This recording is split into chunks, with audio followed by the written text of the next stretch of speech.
Michael Pratt, Matt Prasselback. All right, let's not put all that pressure on 7th round pick Michael Pratt.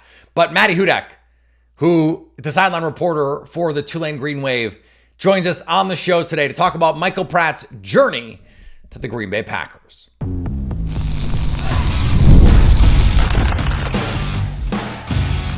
You are Locked On Packers, your daily Green Bay Packers podcast. Part of the Locked On Podcast Network, your team every day.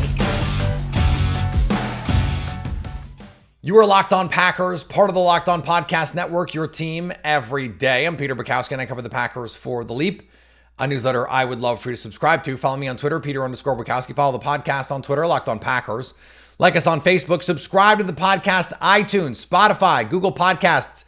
Wherever you find podcasts, you will find Locked On Packers, the #1 Packers podcast on the internet, and the show for fans who know what happened, they want to know why and how. Today's episode brought to you by our friends at FanDuel. Make every moment more. Right now, new customers get $150 in bonus bets with any winning $5 bet. That's $150 with any winning $5 bet. Visit FanDuel.com/lockedon to get started. When we were looking at these quarterbacks, and we had our pal Jason Hirschhorn on, you just heard him this week on the show, about the Packers wanting to draft a quarterback. Michael Pratt was one of those players that Jason and I agreed like 3 months ago. He just was not going to be in the cards for the Packers because he was almost certainly going to have to go too soon for it to make sense for the Packers to draft him. And I think had Green Bay thought they would need to take Michael Pratt in round 3, in round 4, in round 5, they merely would not have. But he showed up in round 7 and now is in the perfect position to develop in an offense well suited to his abilities. And now he has a chance to beat out Sean Clifford to be the Packers' #2 quarterback. At the very least, has a chance to be their practice squad quarterback, their developmental quarterback. And Maddy Hudak, who was at Tulane, covers Tulane. We have a theme this week. She joins us to talk about Michael Pratt's journey, his ceiling, how much more he has to give, and a lot more. Let's talk to Maddy. One of the more surprising picks for the Green Bay Packers in a positive way. We couldn't believe he fell all the way to the 7th round. Michael Pratt, the quarterback from Tulane. So the perfect person to talk about him, the Green Wave sideline reporter, Maddy Hudak, who got a chance to see him up close. Maddy, it is great to be with you. I'm sorry that it's about to get very, very warm where you are. And it is starting to heat up in the offseason for the Packers too, because we're getting to see Pratt out there throwing some nice balls. That is always good to see here. So let's talk about his journey, his development at Tulane, because there's some awesome moments. The Caleb Williams bowl game is one that stands out for sure.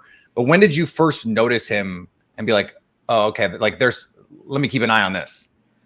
So as I said before, when we were talking, I went to Tulane and I kind of know how the quarterback play of the 2010s really went, which was just not that great. My mentor, Todd Graffanini, he was the former voice of the Green Wave. He's now the voice of the New Orleans Pelicans. And I had just met him in 2020 during the pandemic and knew that I went to Tulane. And so one day I got a call from him and he says, turn on the TV. There's a kid named Michael Pratt that Tulane started playing off the bench halfway through this year, and he's worth watching. And it was Tulsa that year where they ended up losing in double overtime, but you could really actually see something there. And then I became the sideline reporter the following season after that. So it was Michael's real first season as a starter in that 2021 year when they went 2-10. And so in some ways, I like when a quarterback has to go through those kinds of seasons. I want to see them not suffer, but struggle, and then see how they respond to that. To your mind, how did he respond to that? Oh, I mean, if you want to look at an adversity tested situation, because I do think there are a lot of quarterbacks that, they're on really good teams. They don't have to really do that much. And there's all these different factors. But then there's also this kind of, I guess it's not random because it's New Orleans and there's hurricanes, but the hurricane evacuation really, as someone that actually went down to Birmingham and lived a lot of that with those guys, it really gives context to that season. And where, first of all, you look at Michael Pratt's career, he's had a different offensive coordinator every single year of his since playing football in high school at this point. So they're getting acclimated with the new offense. He's just become the starter. This is his first real offseason. And then a few weeks before the season starts, we get evacuated to a hotel in Birmingham that's under renovation because they had to fit all of the athletics departments there. So there's no amenities. They're using free weights from a local wellness center, and we're eating Subway next door. And then, that Oklahoma game is more incredible in that context. Just realizing how the conditioning really was there. There was a guy at one point who was blow drying his uniform in the ballroom with just a blow dryer. It was really just not that much going on. And then at the end of all that was when we ended up at Ole Miss. And that game, I think, really just took the soul of the team. It broke our leader on defense, Nick Anderson. He broke his leg in that game. Michael Pratt got really hurt in that game. And I don't really think he ever got back to full form. And that really made a huge difference in that year as well. But everything just kind of snowballed. But the fact that they were, it was the greatest single season turnaround in college football history, but also to have the leadership that those four captains, Michael included, they held a team meeting. They were the ones that really put the conference championship out there. And it really, looking back at that, it was a pretty absurd thing for them to be saying, with really, not that a resume to show for it, but they only had one starter transfer after that year. So I also think the fact that they were able to keep all of the guys like Tajay Spears and Michael Pratt around for that matter, and they all went through that together, to me, that's really, really good testing for a quarterback that you don't always get. Yeah, with quarterbacks, we're constantly doing the body language doctoring. We're always thinking about leadership and a lot of the soft skills that it takes to be a quarterback. How much of, hey, let's, conference championship, those kinds of things is being 20, and how much do you think is just sort of innately in his personality, just like that confidence? Like we see these professional athletes, especially quarterbacks, you have to have that innate confidence. When I turned it on in 2020, that TV game I was talking about, I could really see that exuding from him. But I just remember my first day of training camp. It was kind of blew me away that he was homeschooled up until 9th grade, just to be that really sociable and have the leadership. Oh, wow. And he was homeschooled. He didn't play football until 9th grade, but he was also homeschooled up until 9th grade. So to then go on and become a quarterback, that's a lot on your shoulders when you're previously used to just kind of being at home with his mom and his sister. And, then he also transferred schools in high school to beat out another starter, but it really just struck me how much of a leader he really was. And it came down to those little things, like one of the tight ends got a cramp and he kind of stopped everything, went over, made sure that he was good, and then just kind of got back to things. I just kind of picked up on all those little small things. But I think when you look at leadership really mattering, you have to look at that turnaround. And you brought up the Caleb Williams bowl game as well. I was just kind of thinking about that before we hopped on, just as one of those incredible memories. But those final two drives, it's not like things were going very well for Tulane at that point. Right. Michael was sacked twice on that final drive. They had to use their final timeout because they had the wrong personnel out there. So they couldn't use Tajay Spears. And so everyone knew he was just out there as a decoy. He had 2 4th down conversions on that drive. And every time it just seemed like it was truly too much to handle. And he just really kept trucking them down the field time and time again. And I think that's really when that type of leadership really comes together. Was it the 4th down, or was it a 3rd down throw where it was the deep ball down the sideline to sort of ice the game? The one to it wasn't the guy that got knocked out, but there were 2 4th downs on that drive. The first one, he converted it with his legs. I think it was a 4th and 9, and it was something like 4th and 16. And Alex Bauman, who's the one that eventually ended up catching that final pass in the end zone, he caught it and had something like a 22-yard gain over the middle. Yeah. So I think that probably was that one. But I mean, to have a 4th and 16 after converting a 4th and 9 and barely at that with his legs, it just went to show how incredible that final ending was. Yeah. I meant to ask you this as soon as you said it. What is your Subway order? Oh, God. I truly can't think about it. That Subway was supposed to go out of business. They're still open to this day because of the revenue that we gave them. But I am a sucker for adding pepperoni to my sandwich. That's all I can really remember. I do love pepperoni. I have to admit, as someone who lived in New York City for a long time, there were still times when I was just like, it would be really great right now. Like the best delis in the world. And I would just be like, it'd be great. Subway would be really good right now. Like sometimes you just need it. When it's the only choice you have, though, things are a little bit different. Still more to come with Maddy here on Locked On Packers. Today's episode brought to you by our friends at FanDuel. It's winner take all time in the NBA and NHL, and FanDuel's giving you a shot to bring home a big win of your own. Right now, new customers get $150 in bonus bets with any winning $5 bet. That's $150 to bet on money lines, spreads, player props, and a lot more. And speaking of money lines, speaking of player props, the NFL player props are coming out very soon. In the meantime, you can bet on win totals. The Packers over 9.5 is still just minus 134 on FanDuel. This line has moved other places. It is 10.5. Some other places it's now moved, interestingly, back to 9.5. Though still considerable juice on the over here. I myself have a 9.5 over slip. So if it's good enough for me, I have to recommend it to you. Go check that out. And if you have the chance, FanDuel will give you essentially a free $5 bet with $150 on the line. You hit that bet, you get the bonus cash. Visit FanDuel.com/lockedon and make every playoff shot count. FanDuel, America's #1 sportsbook. More with Maddy in just a second, but are you watching Fox Sports or ESPN on your TV all day? Have to turn down the volume with all that shouting? Make the switch to Locked On Sports today, a free 24/7 sports streaming channel programmed for you every day to bring you the biggest stories without all the screaming. Locked On Sports Today brings you can't miss analysis, opinions, and news streaming 24/7 on YouTube or the free Amazon Fire TV channels app, part of the Locked On Podcast Network. Your team every day. Heading into the draft season, and you and I talked about this a little bit offline, like I was going, okay, I think somewhere in that like 3rd to 5th round, if teams get a little desperate, the 3rd, but I felt like he was someone who could really impress teams in interviews. Like, what do you think ultimately it was that kept him from coming down? Because all the intel I got coming out of Senior Bowl too was that that teams really liked him.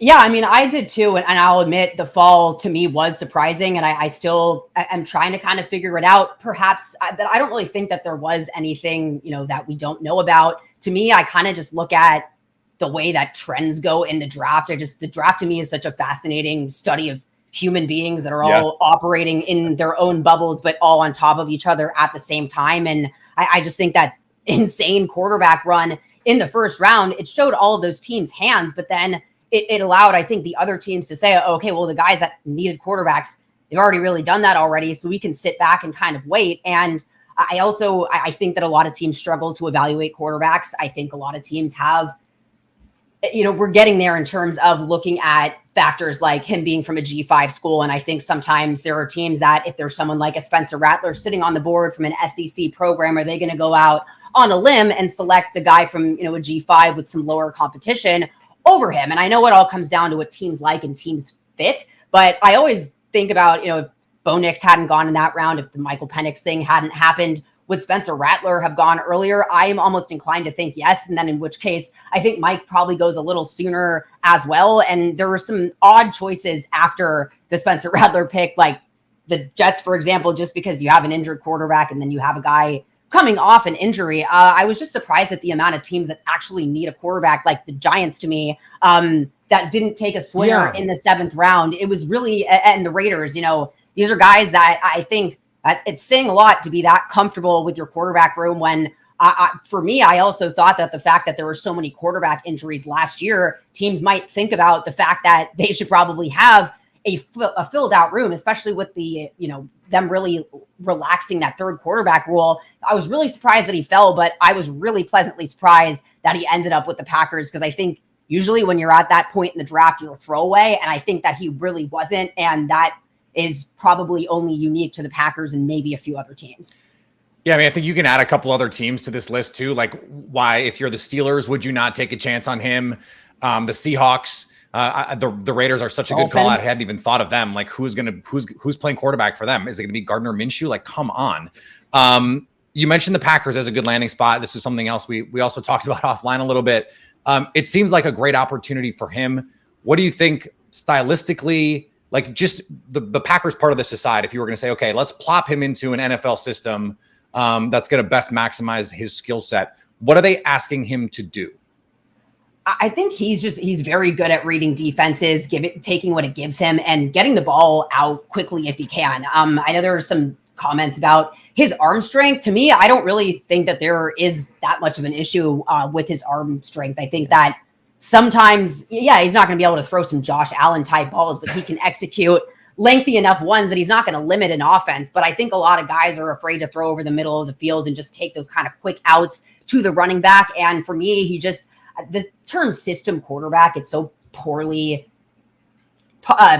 defined, if you will. And I really wouldn't say that he's that as much. But when I look at the Cotton Bowl year, I think of the fact that it reminds me a lot of how the Saints with Drew Brees, he would just use all of the receivers. There was no true wide receiver one. And the share between receivers that year and last year, for that matter, really just stuck out to me.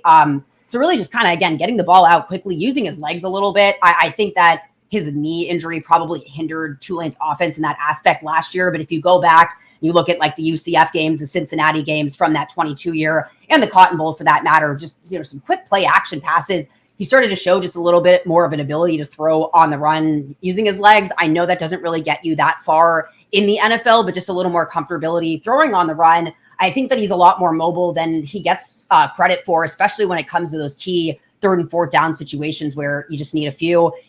He probably will lay his body down and should sometimes run out of bounds, but he's not going to be the guy that'll do that. So the thing is like that'll scare some front offices, but coaches love that stuff.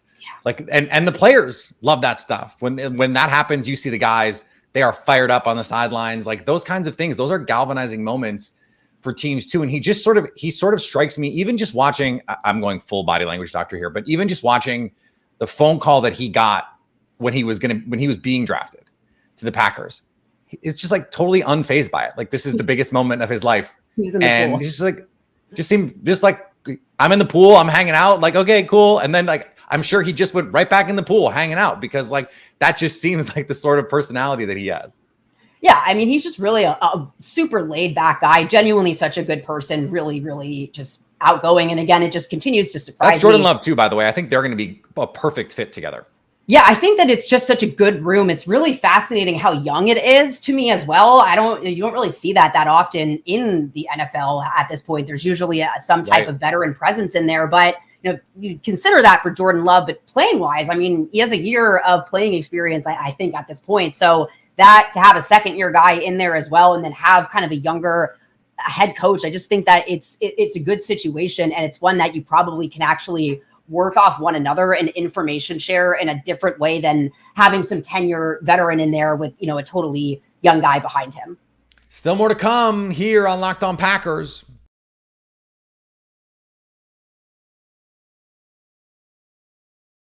Locked On has launched the first ever national sports 24/7 streaming channel on YouTube, and now it's also available on Amazon Fire TV and the free Fire TV channels app. Locked On Sports Today is here for you 24/7, covering the top sports stories of the day with the local experts of Locked On, plus our national shows covering every league. Find Locked On Sports Today now available on the free Fire TV channels app. One of their responsibilities, like let's say he wins the QB2 job, which I think is very much in play. One of their big responsibilities is Jordan Love comes to the sidelines and you're having these conversations. You're saying, hey, what are you seeing here? Hey, I saw this. Hey, the corner is playing this way when we get in these sorts of downs and distances. Like, how do you think he's going to be able to help in those moments? Oh, he will. I've seen him do it in the games where he's been hurt for Tulane. He was up in the booth for the Military Bowl, kind of playing just spy on the coverages for the quarterbacks. But when he would be out on the sideline too, just kind of taking them down, but he is able to kind of make those checks at the line of scrimmage. I think back to the Kansas State game where he's throwing against 8 in coverage and he threw a poorly timed interception at the end of the first half, but I'm always curious how guys respond after the fact. And some guys might try to over force it into that coverage, but it was one of those games where the defense was playing really well and the margin of error when you play like that is really thin. But if you're able to not turn the ball over, then you can pretty much just do what you want. And that was a game where he took over with his legs and just said, well, all right, this isn't really working out. So I'm just going to kind of take it and run with it and not try to be the hero at the expense of the team. That's always been something. There were some games last year where he probably could have padded his stat line better and done himself some favors, but really just trying to win the game at that point, kind of launching the ball up in the air and throwing it away on a lot of different points. But I do think, again, that endears guys to you when they're kind of willing to help out and be that all-around team type of guy. But he's really smart. It really impresses me to have that knowledge that he does for only having so many years in the game. But I not only think that he'll be able to do that, I think that he really will enjoy doing that. I think he is honestly just a really selfless guy that likes to be a great teammate first and foremost. And I think that would really come out in that role. I think the question that I wonder if teams were asking themselves, I had gone back and looked at the 2022 Pro Football Focus grading just to sort of get a sense, because it's hard to understand everything that's going on in college football at all times. And for example, he had a higher passing grade in 2022 than Jaden Daniels and Bo Nix, who were just first-round picks. Now, they had monster 2023 seasons. And so I think if you're a team, if you're making the case for the rest of the league, which let's not, but if you're going to do that, you're going to say, okay, he's maxed out. This is what he's going to be. How fair is that? Do you? I'm not saying I think that. I'm just saying, how, as an assessment, how fair do you think that is for him? And if you think it's unfair, where can he get better, you think?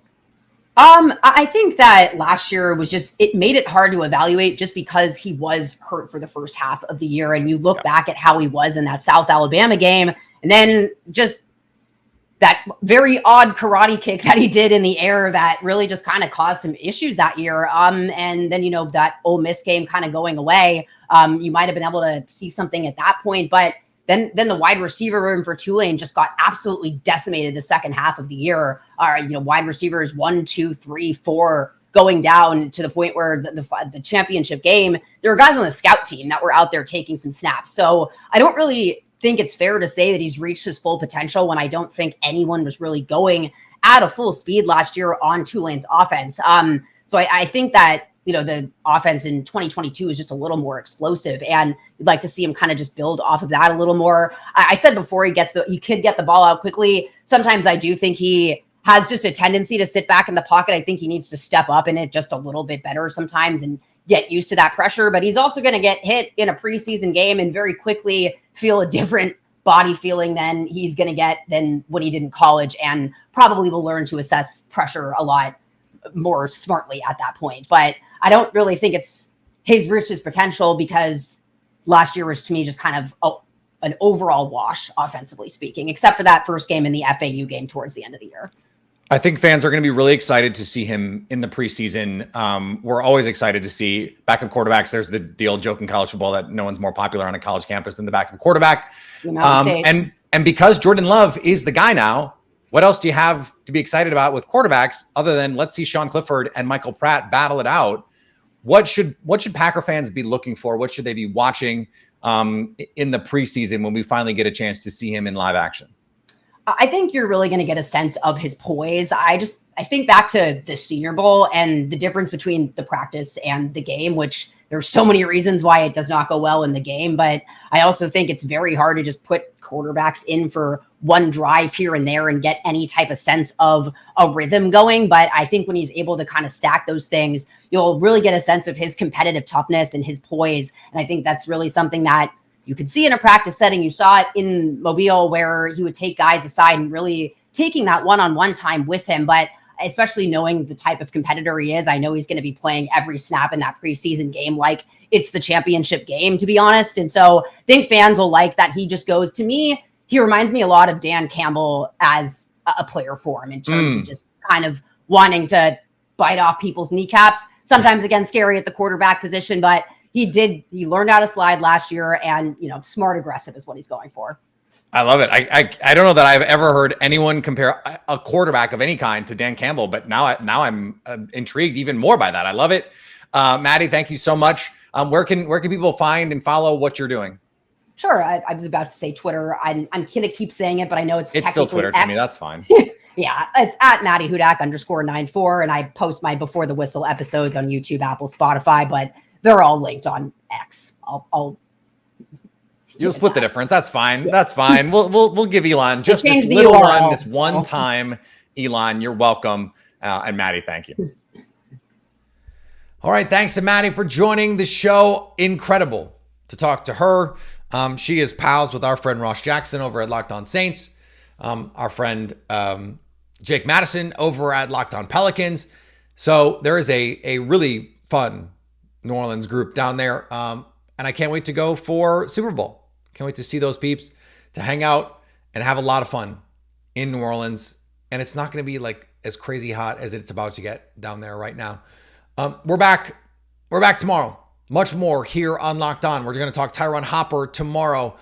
Still so much to come on Locked On Packers this offseason. Follow me on Twitter, Peter_Bukowski. Follow the podcast on Twitter, Locked On Packers. Like us wherever you get podcasts. Check us out. Any podcast platform you got. That's iTunes. That's Spotify. We know that there's issues with Amazon right now. That's an Amazon problem, not our problem. Find us anywhere else for the moment while that gets sorted out. YouTube is a great opportunity for you to do that. Go subscribe over on our YouTube channel so you can stay Locked On Packers.